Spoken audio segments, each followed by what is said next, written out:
Hey everybody, welcome back to the Hockey Barn. So today we're going to talk about a few things with synthetic ice, and mainly we're going to talk about how to clean your synthetic ice.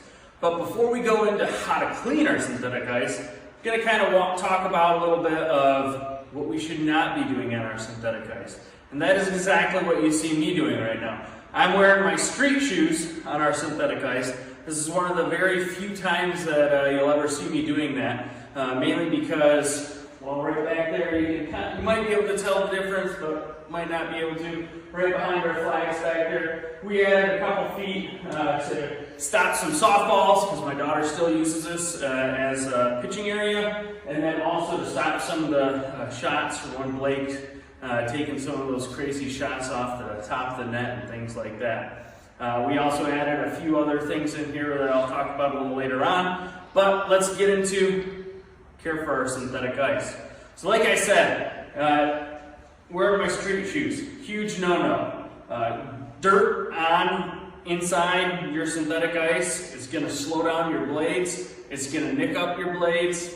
Just all around, not a good thing. So I got a couple things right here behind me. Number one, these are just some boots, pretty simple rubber boots that I picked up at Tractor Supply Company, a local store here in Michigan. I wear those 90% of the time I'm on the synthetic ice because I know that those are clean. So I keep those right at the entrance of my synthetic arena. So if I ever have to jump out or just don't feel like throwing on the skates, or if I'm catching for my daughter or something like that, I throw those boots on.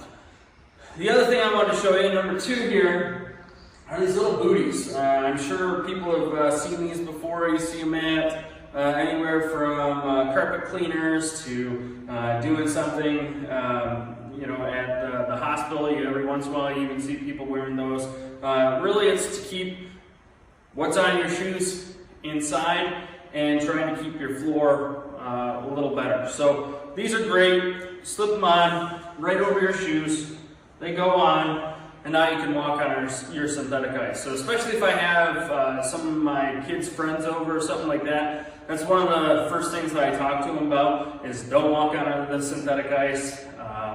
Make sure you're wearing booties if you are. And booties I picked up at Amazon, and if you look below, you're going to see the link to where you're actually able to purchase those on Amazon. But each, I think it's maybe a nickel for a pair, I should say, of those. So those are the first two things I wanted to show you before we got into actually cleaning up our synthetic ice. Like I said, the biggest thing is trying to keep the dirt off of it, and that's going to make everything last a lot longer, and it's going to prevent you from having to do what we have to do right now, which is clean our synthetic ice.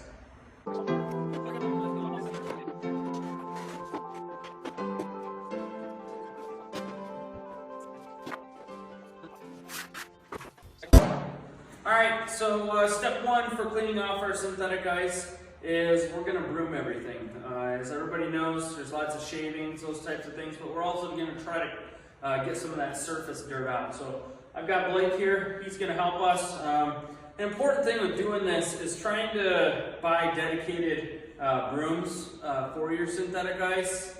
You know, of course, in a pinch, you can use anything you want, but everything I try to buy for the synthetic ice is for our synthetic ice. I try not to use something inside the shop, cleaning everything up, and then coming out here and just transferring that dirt right out here. So Blake and I are going to spend a couple of minutes, and we're going to sweep off this entire surface. So enjoy.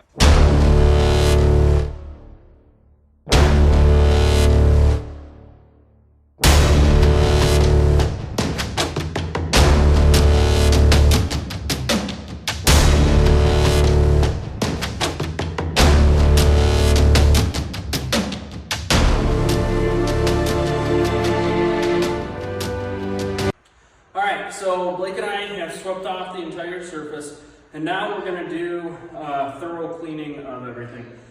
I've had a lot of people ask me, how often do you have to do this? Is it monthly, weekly, blah, blah, blah.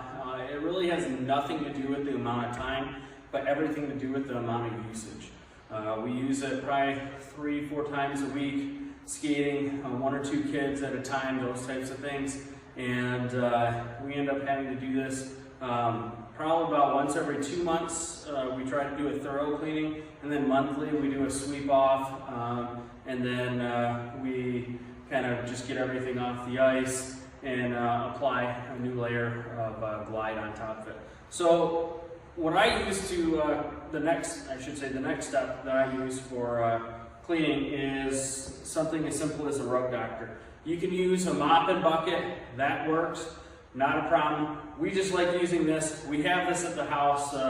Probably one of the best purchases I've ever made in my life is a year after my firstborn was there and having a dog in the house, I just bought a rug doctor. You can rent these. I think they're between $19.95 and $25 for a day usage, so that works fine.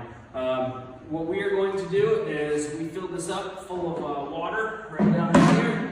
We're going to use a neutral pH floor cleaner.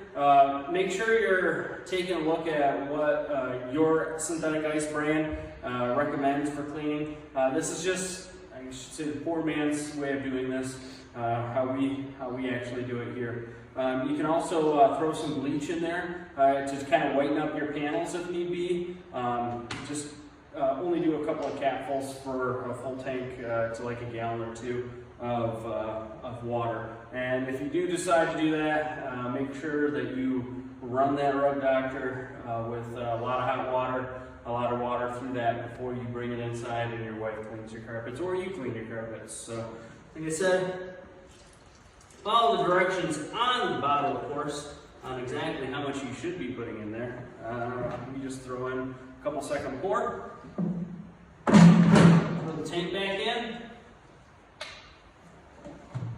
We're going to plug it in, and we're going to show you. All right, so now we're going to get started with the rug doctor. So here we go.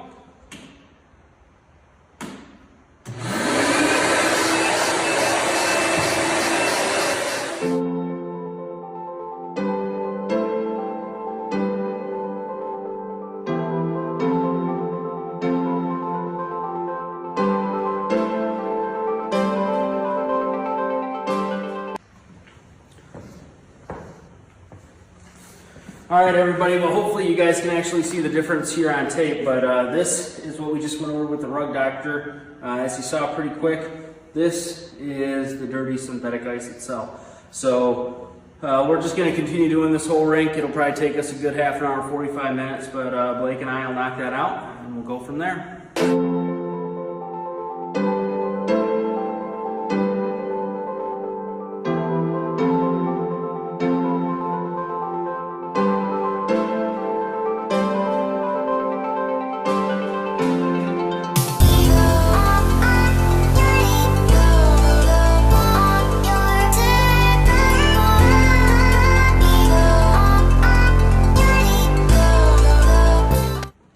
Hey everybody, so we finally finished it up. It took probably about a half an hour, maybe 45 minutes to do absolutely everything. That's from sweeping to the mopping and then kind of a little bit of cleanup. So below I'm going to drop a few links for you guys. Number one, the rug doctor. Number two, the no pH cleaner that I used. Grab that at Home Depot, but I'll send you a link, or I should say I'll shoot you a link down below on exactly where you can get that, both Home Depot, and I'll double check and see if you can order it directly from Amazon. But like I said, I'm really happy with the look. I did want to clarify one thing real quick before we sign off here. Earlier I said that I do this every 2 months. The reason being that I really have had to do it every 2 months is because I've been constantly trying to improve the rink, hang different banners, put up different boards, things like that. So there's been some high traffic in the area, times that I've had to walk on it with just regular shoes and things like that. Friends of mine have had to come out, help me carry some things. We had to put ladders on it. So at the most, you probably should have to do this maybe once a quarter. Again, that depends on usage and how you take care of your actual synthetic ice. So thanks a lot, everybody. Hopefully you learned something while watching the video. Please like our channel, like this video, and enjoy the rest of your day.